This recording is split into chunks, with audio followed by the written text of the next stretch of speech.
Aide-moi à crier ce matin. Oh, oh, oh, oh. Je crie à toi. Oh, mon Dieu, moi je crie à toi.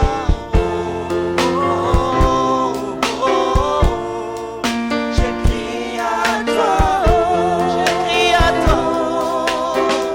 Oh, oh, oh, oh, oh. Je crie à toi. Je crie à toi. Je crie à toi ce matin. Oh, oh, oh, oh, oh. Comme Bartimée, je crie aussi ce matin.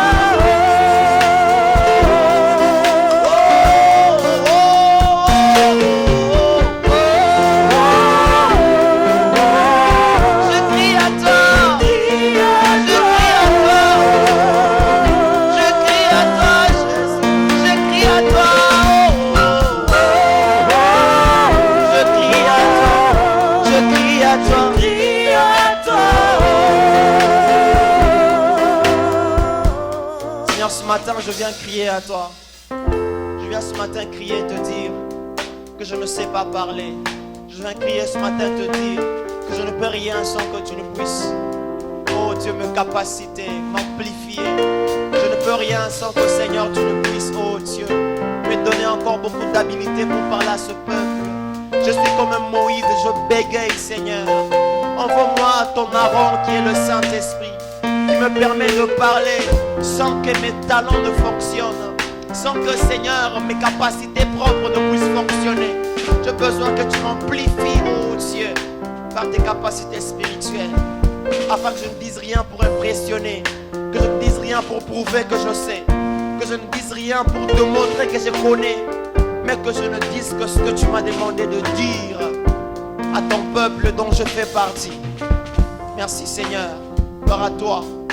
Au nom de Christ Jésus, nous prions et nous acclamons le Seigneur très fort. Amen.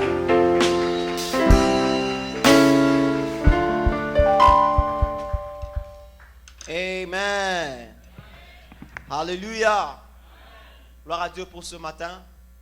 Nous revenons encore ce matin pour clôturer le message que nous avions commencé le dimanche passé, qui est un message qui est venu après avec beaucoup de questions au sortir de cet endroit le dimanche. Plusieurs appels, plusieurs personnes ont demandé. Il y a d'autres qui suivaient en ligne, qui m'ont appelé pour poser une très longue série de questions. Et cela prouve exactement qu'il y avait beaucoup de points d'interrogation sur le sujet, sur la question. Il fallait toujours en parler. Amen. Et gloire à Dieu que ça a enlevé beaucoup de cristaux d'ignorance dans les têtes des enfants de Dieu. Et ce qui me surprend, c'est que plusieurs ont demandé même d'enregistrer leur compte bancaire dans les paiements de dîmes automatiques. Amen.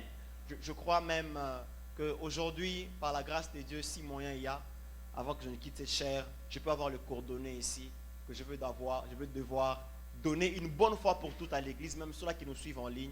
Si tu veux vraiment que le paiement de ta dîme soit automatisé par ta banque. Amen. Et gloire à Dieu encore, nous revenons sur le sujet parce qu'on a promis qu'on parlerait sur les dîmes et les offrandes. On a parlé le dimanche passé sur les dîmes et ce matin, nous avons encore cette responsabilité de continuer pour terminer. Cette fois-ci, je crois que nous allons terminer sur les offrandes. Alléluia. Les offrandes qui sont d'une importance capitale de connaître, parce qu'il y a plusieurs sujets sur lesquels les enfants de Dieu sont aveuglés, plusieurs sujets que les enfants de Dieu n'ont pas la toute connaissance. Et vous savez, quand on n'a pas la connaissance, on n'a pas la révélation. La Bible déclare que le peuple qui marche sans la révélation, c'est un peuple qui marche sans frein. Alors il ne sait pas où il va, tout chemin qu'il emprunte, l'amène là-bas. Il se réveille un matin, tout chemin qu'il emprunte, l'amène là-bas. Il ne sait pas dans quelle direction se conduire parce qu'il n'a pas simplement la révélation. La connaissance est cette lumière dont la Bible déclare que je mettrai une lumière. Je suis la lumière sur vos sentiers. La révélation, c'est la parole qui nous éclaire dans la circonstance de notre vie. Alléluia. J'ai toujours dit que la Bible, elle est un roman sans le Saint-Esprit. Lire la Bible sans le Saint-Esprit, c'est comme si tu lisais un syllabus de l'école. Alléluia. Du reste, la Bible, c'est un livre. Comme vous le comprenez, comme vous le voyez, la Bible, c'est un livre. Chose grave, même le mot Bible n'est pas dans la Bible. Donc pour dire que la Bible, c'est un livre. Amen. Alors, le lire comme ça, comme si tu lisais un roman, c'est comme si tu es en train de lire une histoire qui s'est passée, l'Empire byzantin, vous vous souvenez, l'Empire Lunda. Paul était parti à Damas. Oh, ok. Paul avait eu les apparitions. Ok. Donc quand tu ne comprends pas les révélations qui sont dans la Bible, tu es en train de lire la Bible comme un livre normal. Alléluia. C'est pour ça que la Bible déclare elle-même que cette même parole, elle est un couteau à double tranchant. Plusieurs ont compris à tort et à travers les vérités de la Bible et se sont laissés entrer dans beaucoup de déviations. Amen. Beaucoup de déviations. Parce que simplement ils ont vu un apôtre enlever les chaussures quand il fallait se présenter devant le Seigneur. Eh bien, tout le monde commence à enlever les chaussures. Parce qu'ils ont vu un prophète mettre une toge blanche alors qu'il montait à la montagne. Mais tout le monde a commencé à mettre une toge blanche. Parce qu'ils ont peut-être vu que voilà, Dieu a parlé dans le désert avec un serpent d'airain. Eh bien, c'est toute une doctrine que voilà, on va commencer à voir les serpents. J'ai même vu comment envoyer une vidéo. Un prophète était en train de prêcher avec un serpent. Chose bizarre, le serpent l'a mordu. Amen. Donc, il jouait avec les serpents au nom de la Bible, mais le serpent lui a montré que voilà, moi je suis un serpent. J'ai mort. Amen. Alors, c'est ce genre de choses que nous devons connaître, qui nous enlèvent de certaines ignorances. Et même quand on nous pose des questions, vous savez, il y a d'autres chrétiens, entre guillemets, qui lisent la Bible en la faisant avec beaucoup d'études, de déviations. Ils s'appellent témoins de Jéhovah ou je ne sais pas moi comment. Quand ils viennent, ils ont beaucoup de connaissances mais erronées. Alors si tu n'es pas assez préparé, ils peuvent t'échanger des camps inutilement. Alléluia. Ils peuvent t'échanger des camps seulement au hasard. Parce qu'il va te réciter le psaume 119 dont tu ne connais même pas la première phrase. Mais lui va te détailler, te réciter, papa, muto ayebi. Zokande ya ba erronement. Alléluia. Alors, la Bible n'est pas la parole de Dieu sans le Saint-Esprit. La Bible, elle est la parole de Dieu quand le Saint-Esprit t'éclaire. Du reste, la parole de Dieu se trouve entre les lignes des versets. Amen. La parole de Dieu se trouve entre les lignes du verset. Donc, quand tu lis, maintenant, entre ces lignes-là, c'est là qu'il y a la parole de Dieu. C'est que Dieu te dit après avoir lu. Parce qu'il est possible que tu lises l'Éternel est mon berger, que tu continues à croire que l'Éternel est le berger de David. Amen. Mais quand tu lis avec le Saint-Esprit, tu peux lire l'Éternel est mon berger. Le Saint-Esprit te dit qu'au-delà d'être le berger de David qui a écrit ce passage, il est aussi ton propre berger. Amen. Ça, c'est le Saint-Esprit qui te le révèle parce que tu as lu avec l'aide de l'Esprit. Alors, sur les dîmes et les offrandes, il y a aussi à boire et à manger. Et je vous suggère de ne prêter oreille à n'importe qui. Vous ne devez pas prêter votre oreille à n'importe qui en ce qui concerne les dîmes et les offrandes. Surtout nos amis qui sont sur Google, qui sont sur YouTube. Ils sont chaque fois en train de donner des thèses pour dérouter le peuple de Dieu. Alléluia. Alors, pour commencer notre sujet de ce jour, comme je l'ai fait la semaine passée, je demanderai aujourd'hui encore à 3 personnes de poser des questions. Mais cette fois-ci, nous allons être dans nos limites. Comme on m'a donné à 12h10, je crois déjà à 13h moins 5 ou 13h juste. Voilà, à 13h juste, au-delà, peut-être 13h juste ou 5, on va devoir terminer. Et aujourd'hui, je crois que le modérateur a fait un bon boulot. Je commence à tomber amoureux un peu de sa façon de modérer les cultes. Amen. Alors, nous parlons de l'argent encore ce dimanche. Pourquoi nous parlons de l'argent? Car les offrandes sont constituées en majeure partie de l'argent. L'argent, c'est le matériel condensé. Dans l'argent, il y a tout le matériel possible. Car l'argent est capable de t'apporter tout ce que tu veux. Tout le matériel que tu veux. L'argent est capable de t'amener ça. Alors pourquoi nous parlons encore de l'argent à l'église? Je vous ai dit la semaine passée que nous ne parlons pas là de l'argent à l'église parce que nous avons besoin de votre argent. Amen. Nous ne parlons pas de l'argent à l'église parce que nous sommes cupides. Non, ce n'est pas ça la raison, ce n'est pas ça notre motivation. Nous parlons de l'argent à l'église parce que parler de l'argent à l'église est quelque chose que Jésus, notre maître, a lui-même institué. Et vous comprendrez que de 67 paraboles de Jésus dans le Nouveau Testament, 23 ont été centrées sur l'économie ou les finances. 23 des paraboles de Jésus. Il avait 67. Mais 23 ont déjà un pourcentage capital sur l'argent. Si on fait 67 divisé par 2, nous avons 30 quelque chose. Alors 27, c'est approximativement dans les 30% ou même approximativement 40%. Donc dans les paraboles de Jésus, dans les secrets de Jésus, il a abordé à peu près 35% de parler de l'argent. Parce qu'il a compris que c'est très, très important de parler de l'argent. Il a parlé de l'argent quand il parle de parabole des talents. Il parle de l'argent même dans la parabole des brebis. Les 99 brebis ont été dans la bergerie et une brebis s'est égarée. Il parle de comment sauver son capital et d'aller chercher les bénéfices. Quand il parle de la parabole des talents, il parle de l'argent. Il parle de comment faire les dépenses. Il parle de comment multiplier. Il parle de comment gérer. Il parle des investissements.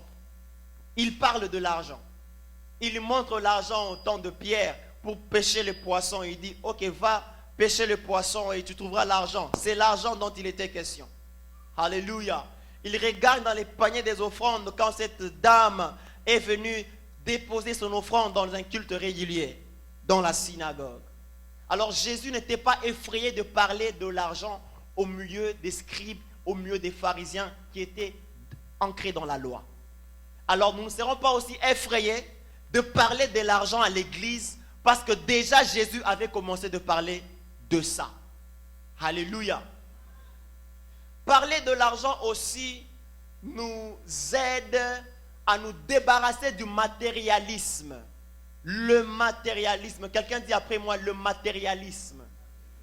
Encore une fois, le matérialisme. Le matérialisme, ce n'est pas en fait la possession des biens ou la possession des avoirs. La possession des avoirs et des biens, moi je n'appelle pas ça matérialisme. Le matérialisme, c'est quand les biens vous ont. Je répète encore. Le matérialisme, ce n'est pas quand tu possèdes les biens, c'est quand ces biens-là te possèdent toi. C'est quand, au-delà du fait que toi tu as l'argent, c'est maintenant l'argent qui commence à t'avoir. À telle enseigne que c'est l'argent qui commence à te dicter tes fréquentations, c'est l'argent qui te dicte tes décisions, c'est l'argent qui est au centre de tes options. Tu ne pars pas si l'argent n'a jamais dit un mot. L'argent est devenu ta priorité. Eh bien pour toi, c'est l'argent. Tout ce qui se passe, c'est l'argent. Et dans le monde, il y a ce qu'on appelle le capitalisme, tous les ismes que vous connaissez.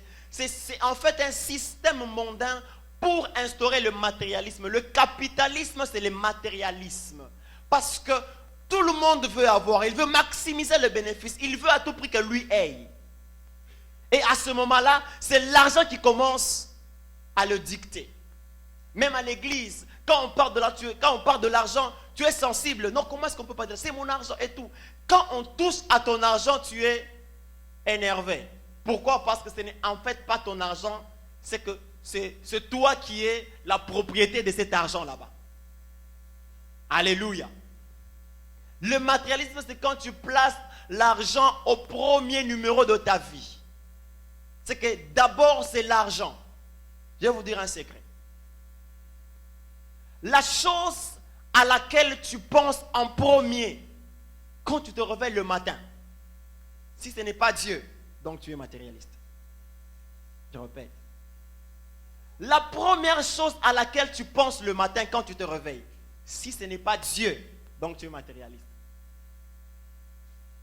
Parce que Dieu est le premier, il aime toujours être le premier. Dieu n'a jamais voulu être le deuxième. Dieu est toujours le premier.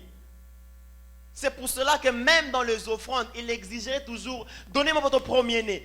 Abraham, donne-moi ton premier-né, Isaac. Et donnez-moi les offrandes, tout ce que vous récolterez en premier. Donc Dieu est le premier, il s'appelle l'alpha, il est le premier. On l'appelle aussi le premier d'entre les morts, le fils unique. Dieu n'a jamais voulu être mélangé. La Bible déclare qu'il ne mélange pas sa gloire avec personne. Dieu doit être le premier. Quand tu te réveilles le matin, tu penses à la fiancée. Quand tu te réveilles le matin, tu penses à l'argent, tu penses au boulot, tu es matérialiste. Parce que tu penses aux choses mondaines. C'est ces choses-là qui sont ta priorité de ta journée. La Bible dit, la première phrase de toute la Bible commence par « Au commencement, Dieu ». Si ton commencement n'est pas Dieu, tu es matérialiste. Parce qu'au commencement, c'est d'abord Dieu. Alléluia. Au commencement, Dieu. Dans tes journées, au commencement doit être Dieu. Quand tu te réveilles, pense d'abord à Dieu. Et là, tu vas ôter ta tête du matérialisme. Vous avez les gens qui pensent trop à Dieu, qui mettent Dieu en premier. Ils ne refusent pas quand Dieu demande de l'offrande. Ils ne refusent pas quand Dieu demande leur Isaac. Ils ne refusent pas quand Dieu demande leur Samuel. Parce qu'ils savent que non, moi, tout ce que j'ai, c'est Dieu. Alors pourquoi refuserais-je à Dieu ce qu'il lui m'a donné? Amen. Et du reste, tout ce que tu as ne t'appartient pas. Tout ce que tu as appartient à Dieu. Toute ta possession appartient à Dieu. Mais comment est-ce que tu peux refuser de donner quelque chose au propriétaire quand il en demande?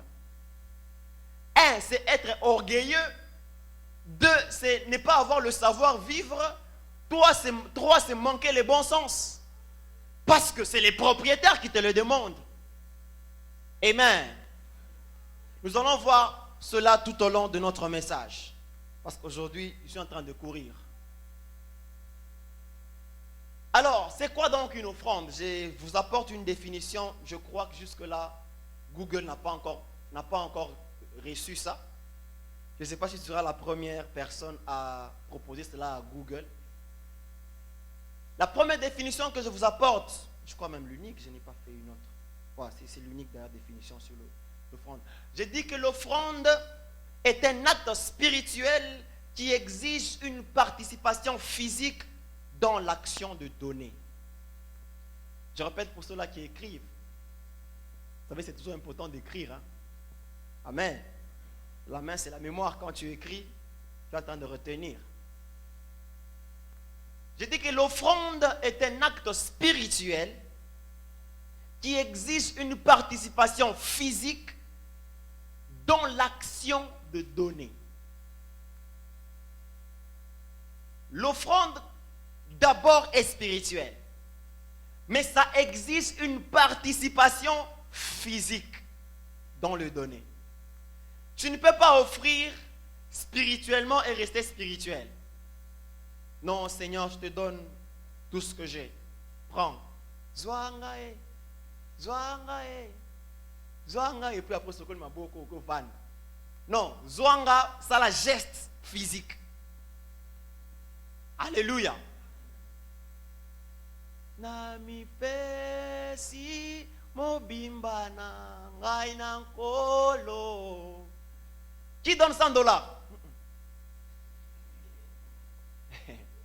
Mobimba na ona eza nini?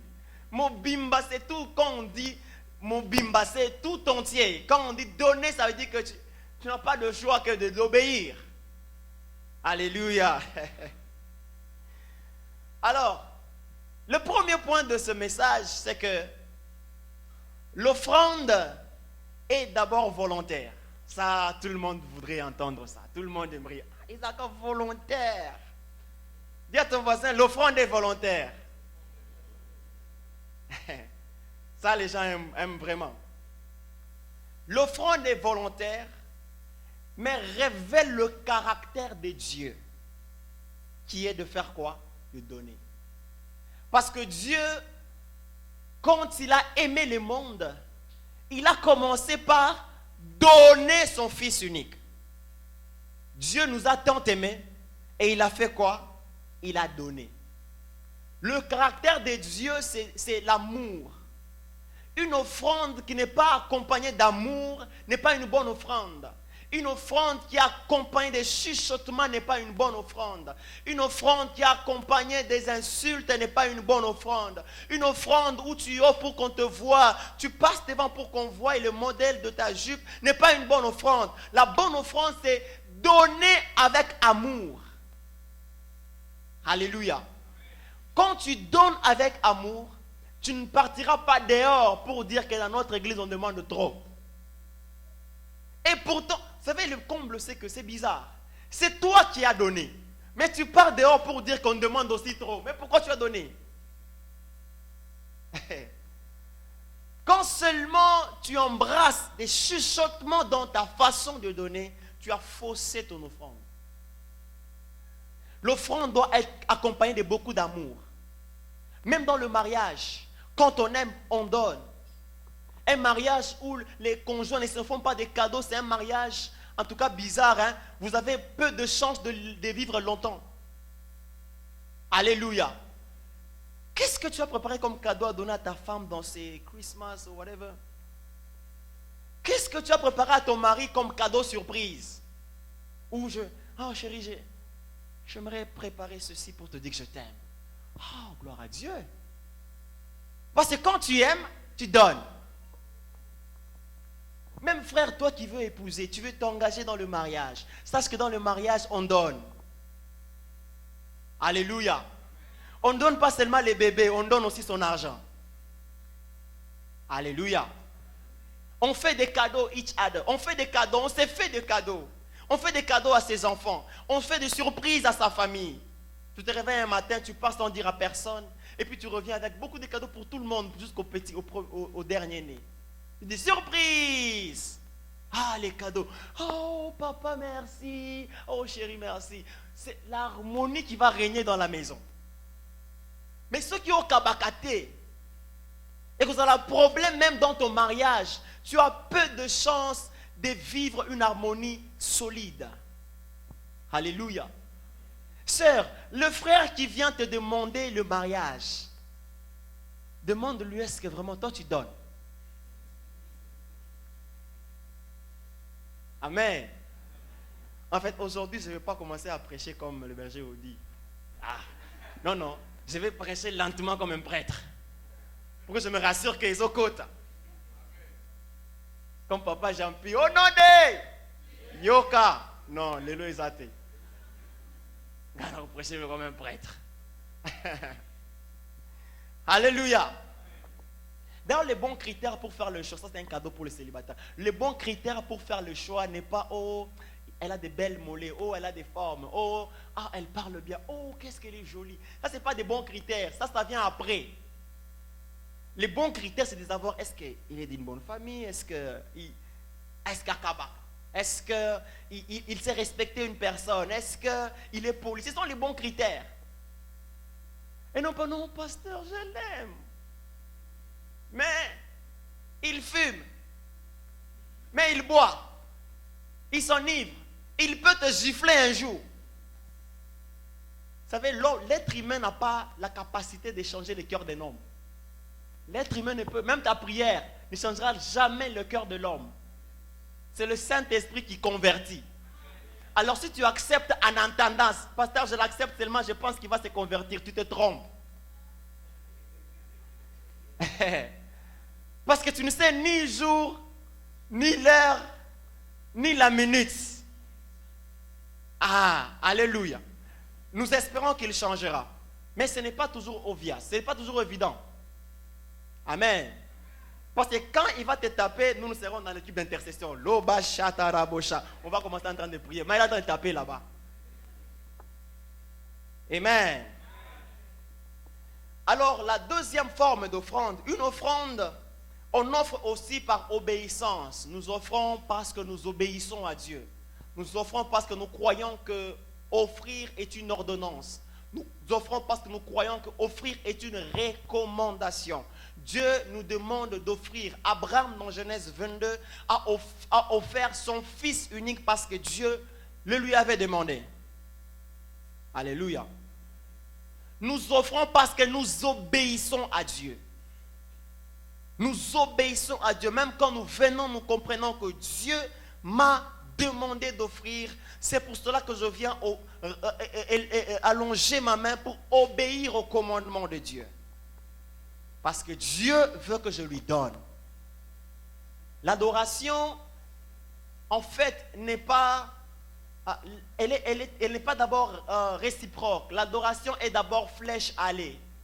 Même quand on vient dans le culte, on ne peut pas venir avec cette idée des anglophones actuellement. I receive, I receive. La première attitude quand on vient dans un culte, c'est I give. Alléluia. Qu'est-ce que la Bible dit? Fais de l'Éternel tes délices et il fera quoi? Il te donnera ce que ton cœur désire. Qu'est-ce qui est en premier? C'est il te donnera ou fait. Voilà, c'est que ça veut dire que un adorateur, il est le promoteur de son miracle. Un adorateur, il est le déclencheur de son miracle. Si tu veux que Dieu te donne, commence par faire.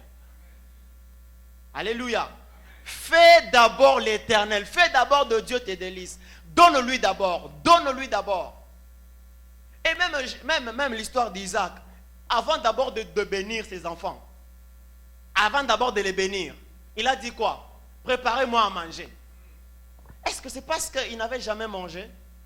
Non, mais c'est parce qu'il sait que le principe est que tu me donnes, je te donne.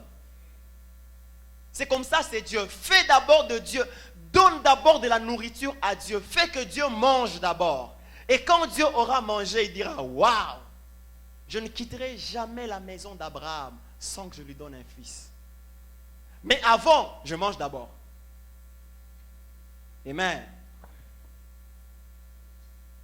Le troisième point, c'est que nous offrons par la foi. Nous offrons par. J'aimerais entendre, nous offrons par.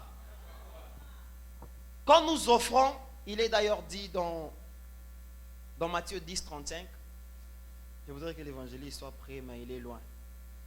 J'ai commencé à lire rapidement celle, mais ça me prendra du temps. Alors, dans Matthieu 10, 35, qu'est-ce que la Bible dit? 10, 35, la Bible déclare ceci. Car je suis venu mettre de la division entre l'homme et son père, entre la fille et sa mère, entre la belle-fille et sa belle-mère. Oh, je suis dans Matthieu 10, 35. Yeah. Ah, je crois avoir alors mal écrit. Je crois avoir mal écrit, ça peut être 41. Alors, on va retrouver le verset un peu plus tard. Voilà, on va retrouver un peu plus tard. Je crois que ces versets se retrouvent encore un peu en bas. Où Jésus-Christ dit que si vous donnez un verre d'eau à l'un de ces petits parce qu'il est 42, ok. Voilà, c'est bon, je suis là. Je suis sur Matthieu 42, 10, 42. Et quiconque donnera seulement un verre d'eau froide à l'un de ces petits parce qu'il est mon disciple, je vous l'ai dit en vérité, il ne perdra point sa récompense. Alléluia. Dans le même ordre d'idées, dans cette même circonstance, il y a encore un verset qui vient un peu plus en bas. Vous continuez dans Matthieu 10, un peu plus en haut. Jésus-Christ est en train de dire que quiconque donnera un verre d'eau à l'un de ces petits parce qu'il me cherche, parce qu'il est mon disciple, il est en train de le faire pour moi. Parce qu'il dit, je suis venu chez vous, tu ne m'as pas donné à manger. J'ai été en prison, tu ne m'as pas visité. J'ai été affamé, tu ne m'as pas donné à manger. Mais Jésus, tu es au ciel. Dieu, je ne t'ai pas vu. J'étais en prison, tu ne m'as pas vu. Eh bien, c'est lui que tu as vu en nécessité, c'est moi. Alors, pendant que tu fais ton offrande, paye la foi que je le fais à cet homme, mais je le fais à Dieu. Alléluia. C'est pour ça que quand je donne un habit à quelqu'un, je crois que je ne donne pas à un individu, je crois que je donne à Dieu. Alléluia. Crois que tout ce que tu fais comme offrande, tu les donnes à Dieu. Quand tu donnes ici à l'église, ne te pose pas la question qui va manger ça. Ça va aller où? Ça va entrer dans quelle comptabilité? Est-ce que les veuves en auront? Est-ce que l'offrande qui est arrivée dernièrement, est-ce qu'on a donné Non, non, non, non, non. Tu es en train de fausser ton offrande. Crois seulement que c'est à Dieu que tu donnes. Quand tu crois que c'est à Dieu que tu donnes toute la valeur à ton offrande. Alléluia. On donne par la foi. Même Abraham, vous savez qu'Abraham, la Bible déclare, Hébreux 11, qu'est-ce que la Bible dit? Étrange, hein? La Bible dit que c'est par la foi que Abraham tua Isaac. Est-ce que vous comprenez ça? Hébreux 11, les généraux de la foi. C'est par la foi que Abraham tua Isaac. Est-ce que Abraham avait réellement tué Isaac? Isaac était mort? Non. Mais pourquoi il déclare que non? C'est par la foi qu'il a tué. Pour dire, en réalité, Abraham avait tué Isaac. Le Isaac après Jéhovah Jireh n'est pas le Isaac d'avant Jéhovah Jireh. Le Isaac d'après Jéhovah Jireh, c'est un Isaac ressuscité. Alléluia. Parce que le premier a été tué par son père. Quand tu donnes, c'est par la foi que aux autres Tumba Mbeka, j'aime le lingala. On dit Kotumba Mbeka. Alléluia.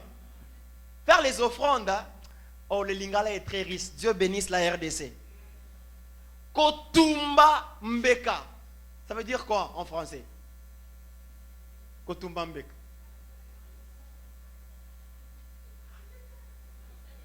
Où est notre bien-aimé Boazo? Boazo, est-ce que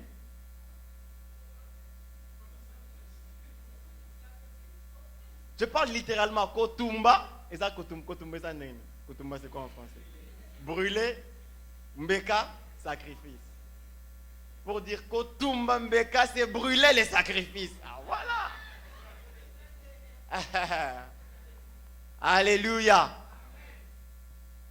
Brûler, tu dois brûler. L'offrande doit brûler. Ton offrande doit brûler. C'est même comme ça se passait dans l'Ancien Temps avec les principaux sacrificateurs. Quand ils entrent dans le Saint des Saints, il a l'offrande, il doit brûler. Aucune offrande n'entrait là-bas, on offre en sacrifice sans pour autant brûler. Même sur la montagne Carmel avec Élie, on a brûlé. D'ailleurs, la preuve, c'est qu'il avait dit, on met le lot ici. C'est lui qui répondra par le feu et c'est lui que tout Israël adorera. Le rôle du feu là-bas était brûler l'Holocauste parce que dans l'ancien temps, pour sacrifier, il faut brûler. Si tu ne brûles pas ton offrande est encore vivante. Or, nous avons dit que l'offrande est une sémence. Quand la sémence n'est pas pourrie, elle ne va pas germer. La graine doit être enfouie sous terre. Elle doit pourrir. Elle doit faire la photosynthèse et toutes ces choses que vous connaissez bien. Et après, elle va germer. Parce qu'un grain de maïs sec ne germera pas. Un grain de haricot sec ne germera pas.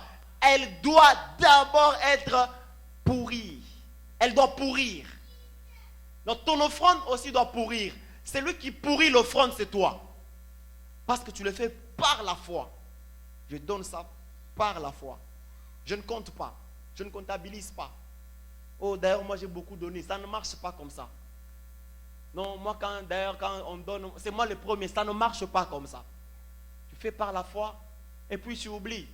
Si Dieu veut compter maintenant, qu'est-ce qu'il va faire? La liste qui sortira, est-ce que toi tu sauras lire ça?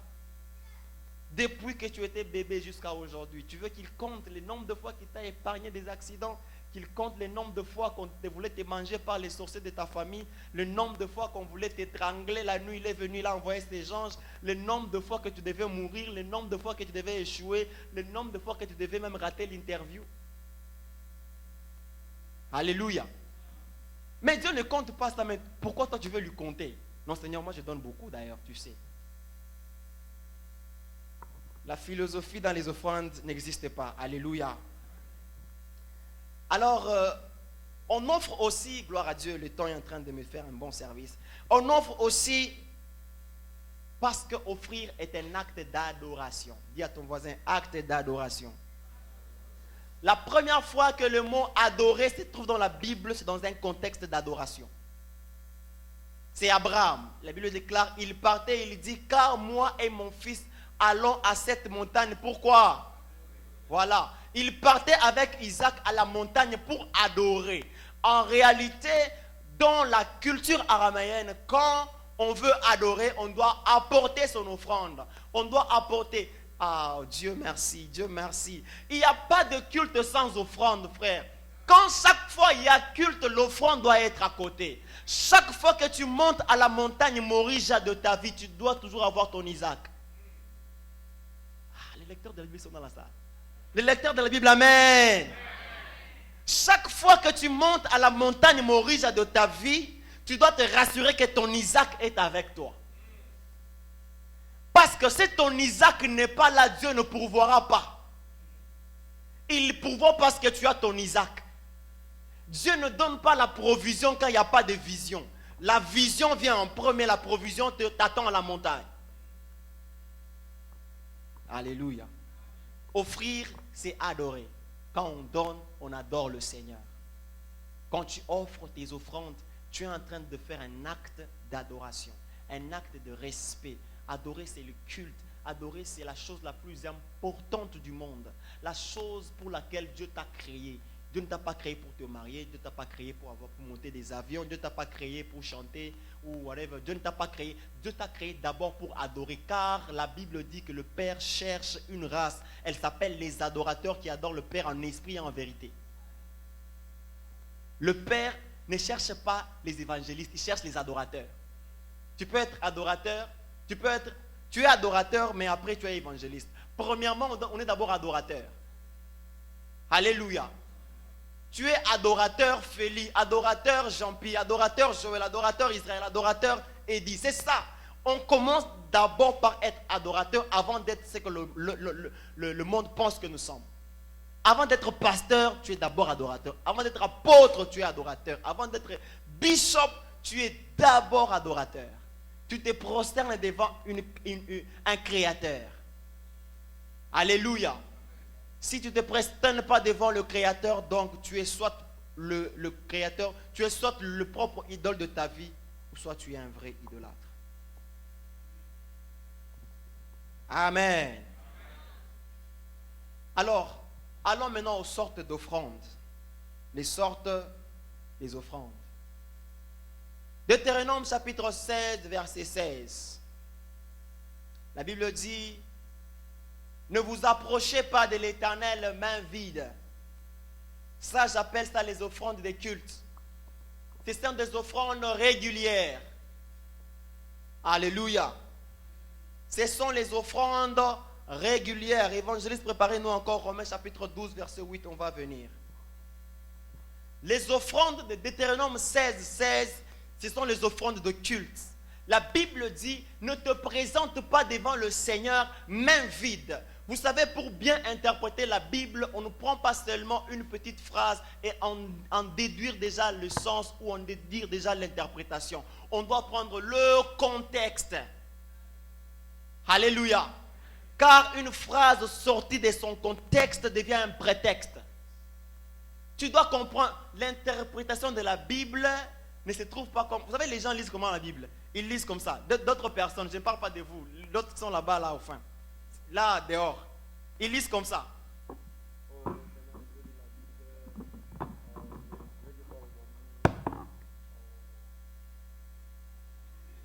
Et bientôt, ils diront, nous n'avons pas voulu.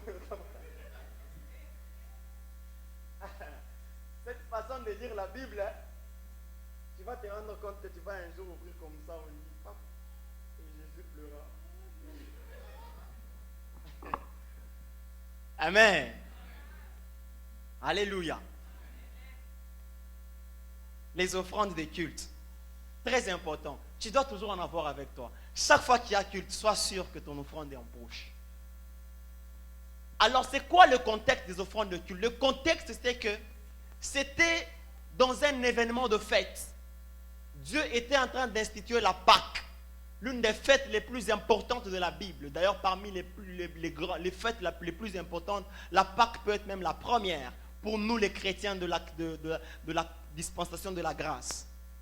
La Pâque, il y a plusieurs fêtes.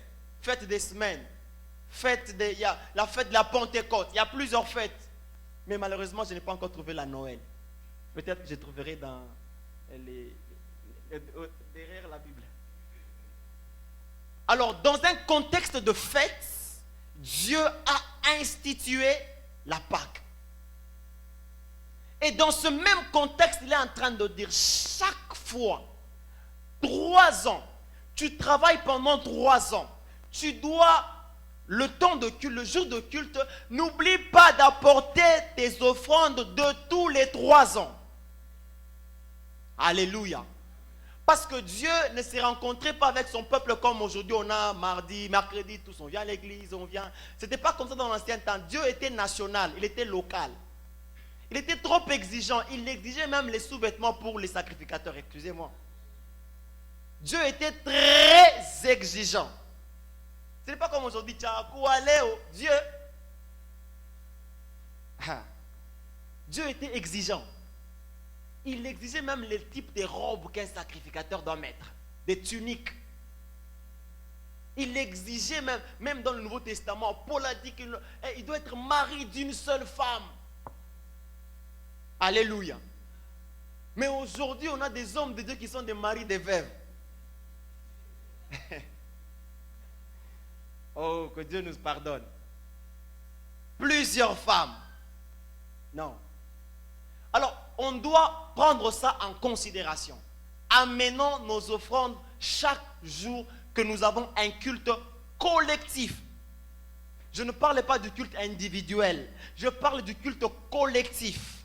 Ça veut dire que c'est un culte où tout le monde nous retrouvons. Et nos cultes collectifs se passent souvent le mercredi et le vendredi et le dimanche. Nous devons nous rassurer toujours que nous avons une offrande. C'est par acte d'obéissance, de respect, d'amour et ce qu'on a dit précédemment. Sautons. Les offrandes de libéralité. Allez-y, homme de Dieu. Romains 12, 8.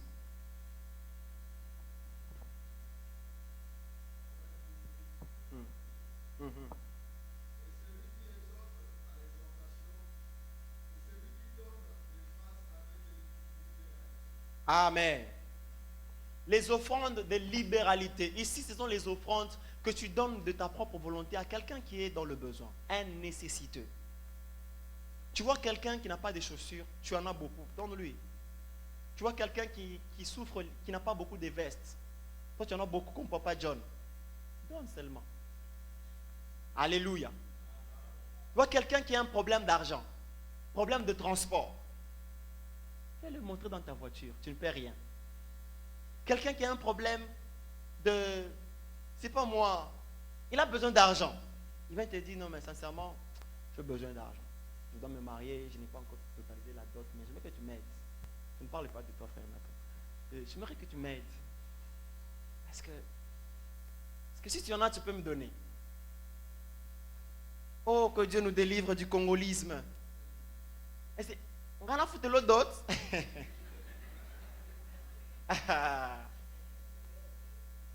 Ça c'est la Congolo, je ne sais pas comment. Quelqu'un dans le besoin, donne. Ça s'appelle offrande de libéralité. Et quand tu le fais, ce qu'on a appris au début, c'est à Dieu que tu es en train de le faire. Ne vois pas cet homme, vois Dieu à qui tu donnes. Parce que ce jour-là, il te dira, j'étais en prison réellement, tu es venu me visiter. J'avais faim. Et sincèrement, tu m'as nourri. Alléluia. Quand on fait ça, bien aimé dans le Seigneur, je vous confirme et je vous dis sincèrement, nous n'aurons jamais de problème de songi à l'église. C'est un médicament, comme je vous dis, pas possible. C'est le plus grand médicament contre le songi. C'est la libéralité. Tu trouves quelqu'un, tu donnes. Tu le fais à Dieu. Je me rappelle un jour, j'étais en train, je me suis réveillé le matin, ma femme me dit non. Dieu me dit qu'on viendra t'offrir des chaussures. Je dis, les chaussures. Gloire à Dieu.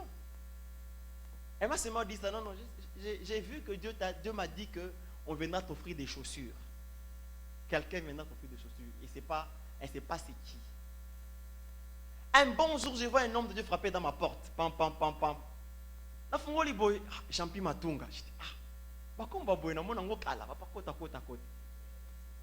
il vient avec un sachet, des chaussures toutes neuves. Je n'ai jamais même porté ça. Des chaussures toutes neuves. Il a dit, homme de Dieu. Alléluia. Il a fait communiquer à l'église. Qui savait avant aujourd'hui? Personne ne le savait. C'est mon secret personnel. Et c'était son secret personnel. Quand il l'a fait à Dieu.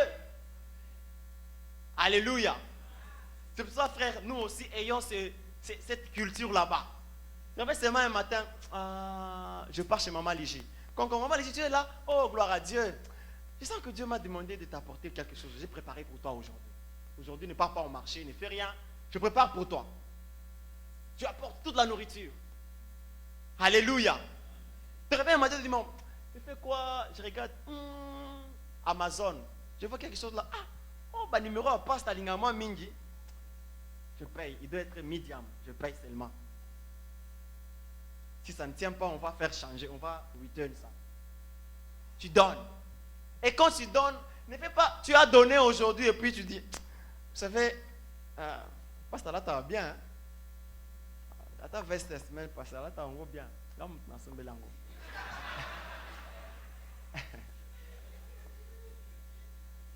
Amen. Tu fais ta propre publicité. Tu tues ton offrande. Là, tu as faussé ton offrande. Ça ne compte pas. Tu n'as pas vêtu Jésus. Jésus ne s'est pas habillé. Là, c'est parti en vide. Amen. Seigneur Jésus, j'ai déjà prêché comme un prêtre comme ça. Alors, nous partons aussi. J'allais encore dire que l'histoire du bon Samaritain, vous connaissez bien, non? Les actes de générosité. L'offrande du prophète. Matthieu 10, 42, on a lu ça tout à l'heure. L'offrande du prophète. Ici, il y a beaucoup de déviations et beaucoup de personnes ne semblent pas, en tout cas vraiment, comprendre les vérités de cet endroit ici. L'offrande du prophète.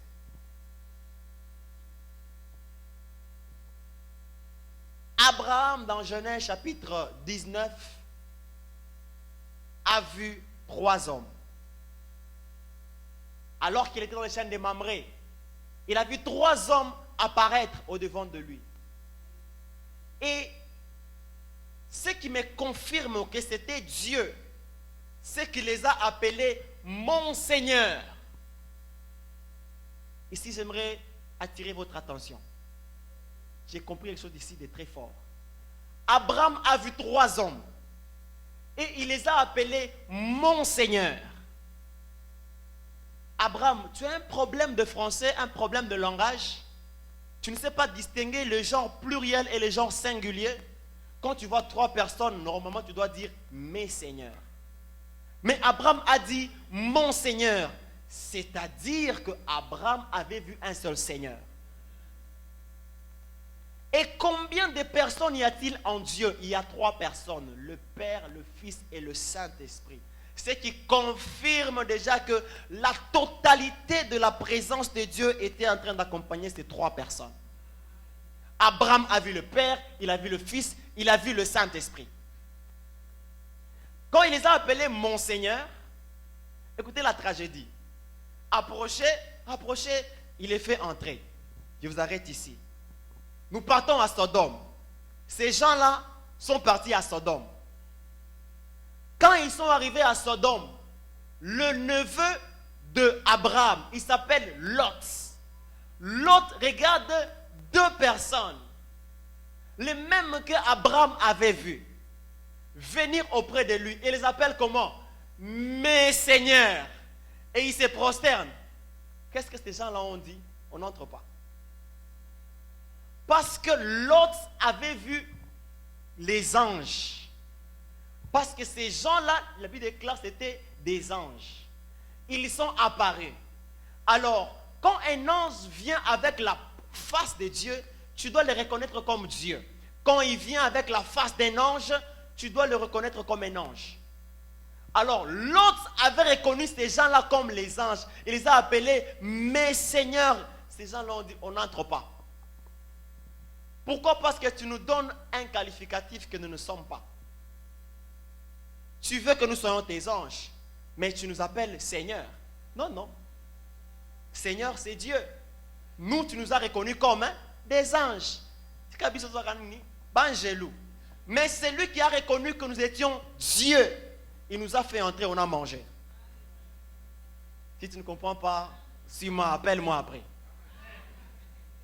Alors, revenons chez Abraham. Abraham a préparé à ces gens-là la nourriture. Et il a dit, non, non, je ne partirai pas sans que vous ne puissiez pas. Vous ne partirez pas d'ici sans que vous ne puissiez manger. Et il a dit, ok, nous allons manger. Nous allons entrer, nous allons manger. Ces gens-là sont entrés, il a préparé. Ces gens-là ont mangé et ont voulu partir. Avant de partir, ces gens regardent dans cette maison. Ah, qu'est-ce qui ne va pas? Il dit, non, non, je ne vois pas qu'il y a un bébé. Alors il dit, non, non, Abraham, je constate que dans cette maison, il n'y a pas d'enfant. Alors l'année prochaine, à cette même période, tu auras un fils. Et ils sont partis. Alors qu'ils partaient, lisez bien la Bible. Commencez par Genèse 18. Vous allez vous rendre compte que la Bible déclare que « Et 2 hommes partirent ». Ces 2 hommes sont partis. Ils étaient combien d'abord auparavant? 3. Mais on nous dit aussi que 2 hommes sont partis à Sodome et Gomorrhe pour brûler. Où est parti l'autre? Personne. Ils étaient 3. Où est partie l'autre personne? On ne nous a jamais dit où la 3e personne était partie. Mais moi j'ai compris ceci, frère. En Dieu, il y a 3 personnes. Le Saint-Esprit, c'est la flamme de feu. Le Père, c'est le jugement. Et Jésus-Christ, c'est le Fils. Qu'est-ce qu'Abraham avait besoin? Abraham avait besoin d'un fils. Alors les fils étaient restés. Les 2 sont partis. La flamme de feu pour brûler Sodome et le jugement pour juger Sodome et Gomorrhe. Alléluia. Le fils est entré dans les ventres de Sarah, dit que moi je suis le fils, je reste. Amen. Chaque fois que tu donnes une offrande à un serviteur qu'on appelle offrande de prophète, sache que tu te connectes à sa grâce. Tu te connectes à son alliance. Il y a des gens que Dieu avait déjà dit que tout celui qui te bénira sera jamais le dernier dans sa vie. Tout celui qui te bénira s'il est malade, quelle que soit sa maladie, il sera guéri. Tout celui qui te touchera, qui se connectera à toi, sera visité par le Seigneur. Ça, c'est l'alliance que Dieu lui avait déjà dit depuis longtemps. C'est une grâce qui l'accompagne. Chaque fois que tu le bénis, tu te connectes directement à sa grâce. Tu entres dans son alliance. Alléluia. La deuxième forme d'offrande de prophète, c'est que l'offrande du prophète est en train de faire quoi? Pendant que je parle, pendant que je prêche, tu sens que j'ai lâché une phrase qui veut être une phrase que tu prends pour ta propre déclaration. Tu viens sceller la phrase là-bas. Tu viens sceller cette bénédiction par une offrande. Alléluia. Tu viens donner. Ça veut dire que cette phrase là-bas t'appartient directement. Même si tu ne m'aimes pas. Si seulement je dis qu'aujourd'hui, le Saint-Esprit va consoler tous ceux-là qui ont le cœur brisé. Même si tu ne m'aimes pas. Parce que tu as entendu seulement cela. Tu dis, ça je trouve, ça c'est pour moi. Je viens. Je scelle. Alléluia. Je scelle cette offrande. Je m'accapare. Je prends ça. Alléluia. Tu scelles une offrande par rapport à un problème que tu as. Chaque fois que tu donnes une offrande de prophète, sache qu'un problème de ta vie doit être résolu. Souvent quand tu sèmes dans la vie d'un serviteur, c'est une résolution des problèmes que tu enclenches. Alléluia. n'a pas beaucoup de temps de parler sur les offrandes des prophètes. Mais c'est très important. Même la vie d'un pasteur, d'un homme de Dieu. Est-ce que je peux vous donner un passage choquant? Dis-moi, Amen. Avance prophète. Papa Jean-Pierre, Hébreux 13, 17. Hébreux 13, 17. Je veux choquer quelqu'un. Amen. Come on.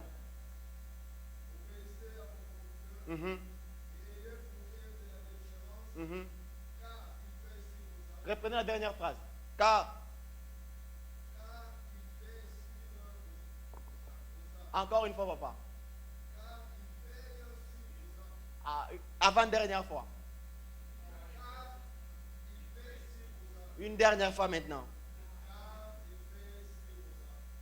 Ok. Acclamons la parole de Dieu. Est-ce que c'est moi qui ai dit ça? Il dit, obéissez à vos conducteurs car ils veillent sur vos âmes. Un bon pentecôtiste me dira, frère, ça c'est de l'idolâtrie. Comment est-ce qu'un homme de chair comme moi doit veiller sur mon âme? Où est le rôle de Jésus? Alléluia. Oh, je sais que quand il part comme ça, là, il va écrire un papier pour me dire, le temps est... Amen.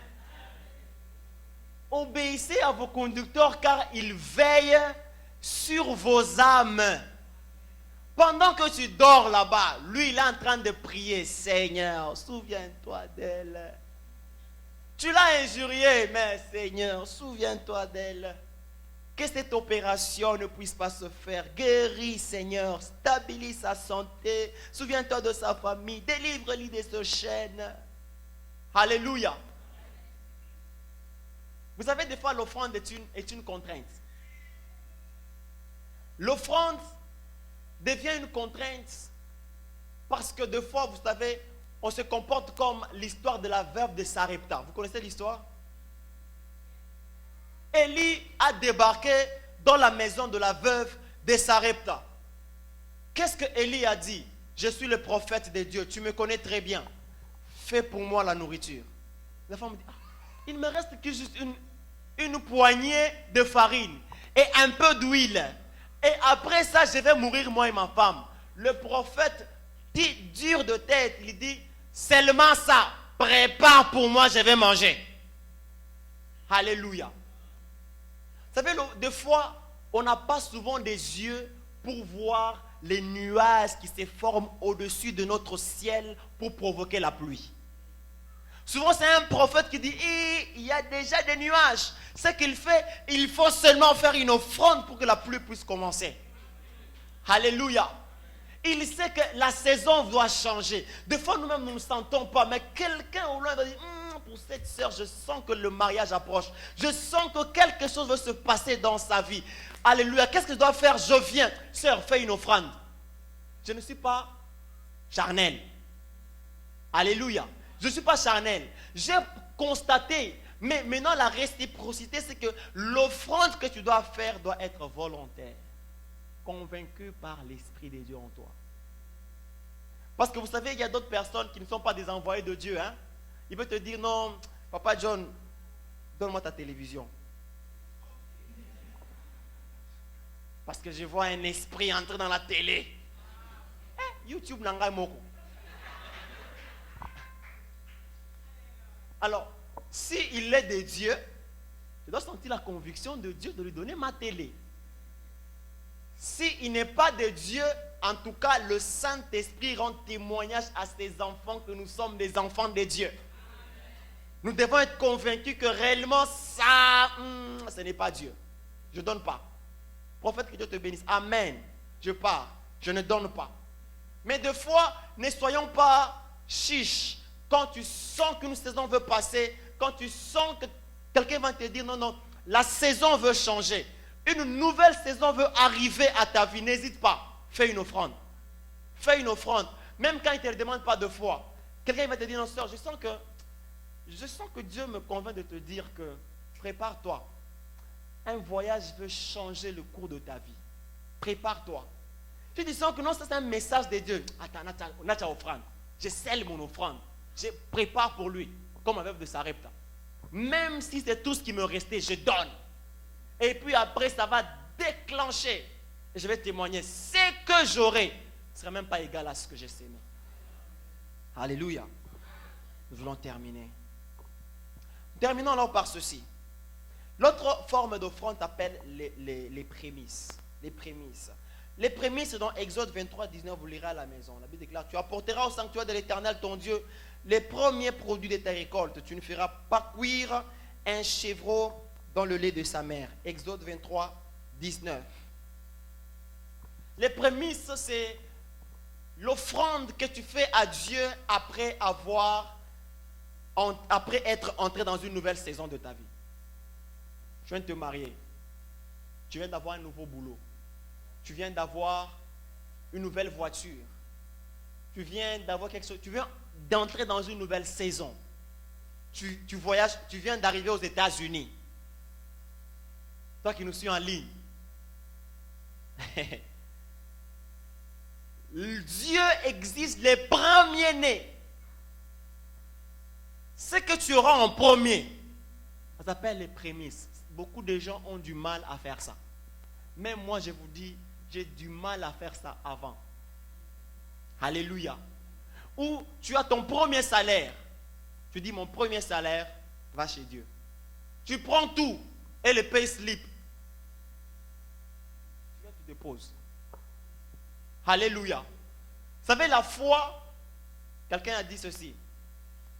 La foi n'est pas l'absence de la peur. Ou n'est pas l'absence des tremblements. La foi, c'est avancer en tremblant. J'avance, je ne peux pas, mais j'avance. C'est ça la foi. Tu sais que c'est dur, mais je prends seulement. Je donne. Seigneur, mais dis, va manger quoi? Non, donne. Tu donnes. Tout ton salaire, ton premier salaire. Pourquoi? Parce que Dieu aime être le premier dans tout ce que tu fais. Et si tu mets Dieu en premier, il ne te laissera pas dernier. Ah, quelqu'un n'a pas compris. Si tu places Dieu en premier, il ne te laissera pas dernier. Si tu places Dieu en dernier, il te maintiendra en dernier. Quelqu'un a dit Amen. Si tu places Dieu en troisième, il te maintiendra troisième. Si tu veux être la tête et non la queue, pratique les prémices. Tu as ton nouveau emploi, tu as ton nouveau salaire, tu donnes toute la totalité. Alléluia. Cela peut être une offrande et tout ce que tu peux. En nature, souvent nous parlons d'argent. Les actions de grâce. Oh Dieu, voilà, j'ai terminé. Action de grâce. J'ai terminé même, gloire à Dieu. Action de grâce. L'offrande d'action de grâce, c'est une offrande de reconnaissance. L'année vient de se terminer. Je pense à tous les bienfaits de Dieu. Je regarde à combien Dieu m'a sauvé de la mort. Je pense à combien je devais actuellement être en prison. Parce que ce que j'ai fait mérite normalement la prison. Alléluia. Je pense à tous les bienfaits de Dieu. Je dis, mais qu'est-ce que je peux donner à Dieu? Qu'est-ce que je peux faire à Dieu après tout ce qu'il m'a donné? Je prends une offrande, je dis, Seigneur, ça c'est mes actions de grâce. Les actions de grâce ont souvent été un acte que nous faisons, un acte de foi, une offrande que nous faisons à Dieu. Action de grâce. C'est le symbole des 10 lépreux. Tous, presque tous, ont été guéris, ils ont oublié la source. Mais un seul est rentré vers le Père. Merci. Des fois, ce que Dieu attend de nous, c'est un simple merci. Et d'ailleurs, nous ne donnons pas à Dieu pour l'enrichir, parce que Dieu n'a pas besoin de ton argent pour être riche. Dieu n'a pas... L'offrande enrichit celui qui offre, non pas celui à qui on offre. Alléluia. Ton argent ne rend pas Dieu riche. Dieu n'est pas un peu plus riche que le type là, le Mexicain, l'actuel riche du monde. Dieu n'est pas seulement un peu plus riche. Donc quand tu veux comparer les riches, tu vois, Dieu est maintenant le deuxième Mexicain. Non, non, c'est pas comme ça. C'est pas comme ça. Dieu est riche incomparablement. Ce n'est pas ton argent qui fait de Dieu riche. D'ailleurs, quand tu donnes à Dieu, c'est toi qui t'enrichis. Alléluia. D'ailleurs, un principe dit qu'il y a du bonheur à donner qu'à recevoir. Celui qui reçoit souvent, c'est l'esclave de celui qui donne. Alléluia. Alors l'action de grâce est très importante. C'est 31 décembre, qu'est-ce que tu as proposé à Dieu? Nous avons un grand culte ici, un culte d'action de grâce. Où on vient, Seigneur, te dire merci, merci Seigneur, merci Seigneur. Vous savez, moi j'étais dans un véhicule où je voulais descendre en Afrique du Sud. Il y a ce qu'on appelle les taxis. Les taxis sont des yas, des bus. Alors chaque arrêt, il y a beaucoup d'arrêts, il y a beaucoup d'arrêts. Alors moi je devais descendre à un arrêt, je venais de chez ma fiancée à l'époque, à 20h, je crois à 22h, vous savez, moi j'ai traîné beaucoup chez là-bas quand j'étais encore fiancé. Chaque dimanche j'allais là-bas jusqu'à très tard, j'ai mangé même là-bas, gloire à Dieu. Alors j'ai rentré, je suis arrivé là où je devais descendre. Alors que je devais descendre, quelqu'un vient après moi, il me tape sur l'épaule, il dit non, attends d'abord que moi je descends en premier. Il est descendu, le simple fait qu'il est descendu, une voiture est venue. On l'a pris. Ce dimanche, c'était un samedi, le dimanche, non, c'était un dimanche. Alors, j'ai eu très peur. J'ai tremblé. À telle enseigne que, et après, les gens ont entouré ce type qui était déjà par terre. Le sang coulait de partout. Alors, moi je suis arrivé. De loin, j'ai commencé à regarder. J'ai tremblé. J'ai dit, mais ce type, il a pris ma place. C'était moi qui devais partir. Parce que le pied était déjà en train de descendre. Mais il a vraiment cascade. Vous savez, les Sud-Africains, Paul, il les connaît. Quand ils sont trop brutaux, ils disent, hé, Wena, ah. Et il est parti. Je me suis pris la tête et dit, Seigneur, quelle offrande je peux faire pour ça? Si j'étais parti, vous n'aurez plus cette prédication aujourd'hui. Vous ne me connaîtrez même pas aujourd'hui. Mais Dieu a fait tout ça. Mets-toi un peu à ma place. Qu'est-ce que tu donnerais à Dieu? Même si tu vidais tout ton compte, ça ne suffirait pas. Mais le simple geste traduit un merci, une action de reconnaissance. Alléluia. C'est ce que Dieu attend de nous-mêmes ce 31 décembre. Pense à tout ce que Dieu a fait. Rebobine ta mémoire. Reviens dans tes souvenirs. Reviens, même ce que tu n'as pas encore témoigné. Reviens encore. Combien sont dans les mariages que tu as? Combien ont été refoulés dans les mêmes conditions que toi? Combien ont pu conserver? Écoutez frères, nous n'avons rien par nos efforts. Nos efforts sont inutiles. Nous n'avons rien par nos mérites. La grâce n'est pas une mérite, c'est une faveur imméritée. Qu'est-ce que tu peux alors donner à Dieu? J'aimerais que tu penses à une offrande.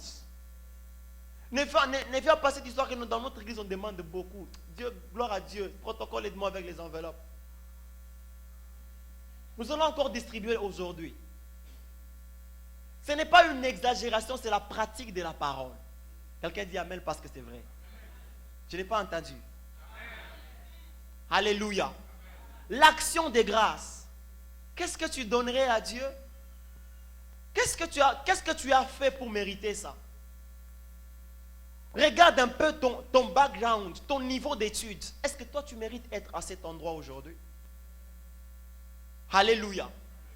Est-ce que toi tu mérites vraiment? À l'époque où les gens n'ont jamais eu besoin de ton numéro de téléphone, est-ce que si on te restait dans les mêmes conditions où tu étais hier, est-ce que tu aurais des demandes d'amis même sur Facebook?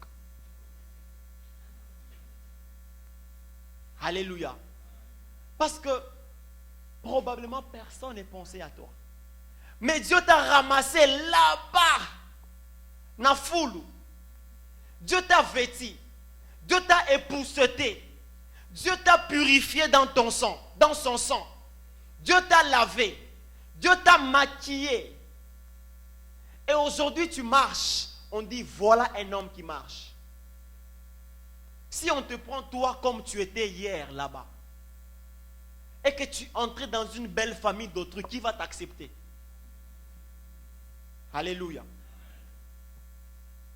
Mais aujourd'hui, tout le monde rêve de t'avoir comme mari. Tout le monde rêve de t'avoir comme beau-fils ou belle fille.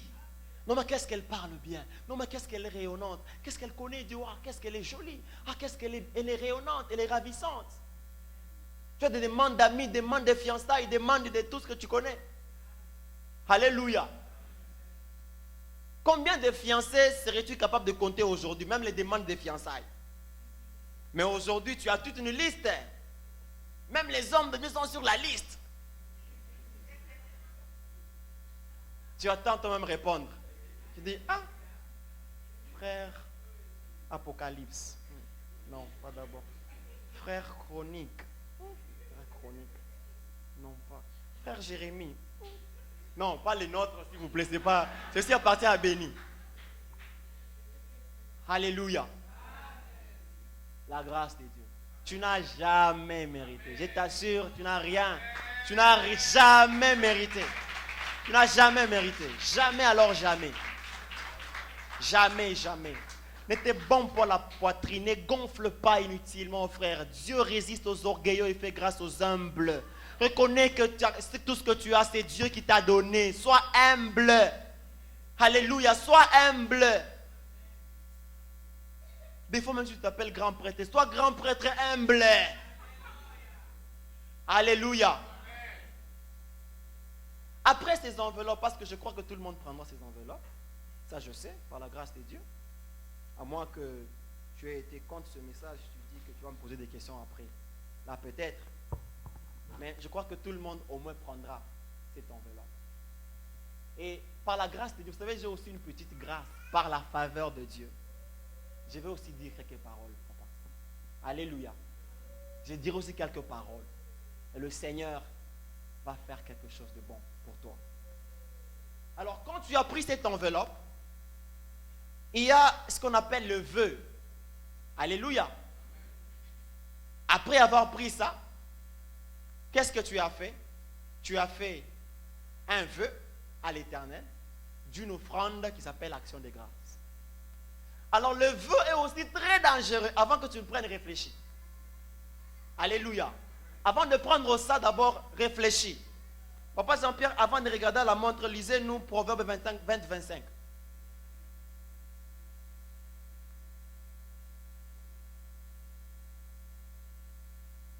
Vous entendez le terme. Vous savez, c'est Proverbe 20-25. Vous savez, j'ai la volonté de terminer à temps. Ok, allez-y.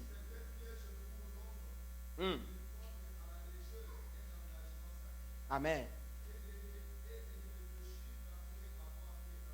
Amen. C'est un piège. C'est un mouteko.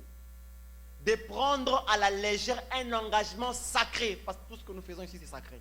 C'est un piège de prendre à la légère un engagement sacré. Et de ne réfléchir qu'après avoir pris l'engagement. Tu sais que tu as des bills, tu sais que tu as toutes tes contraintes.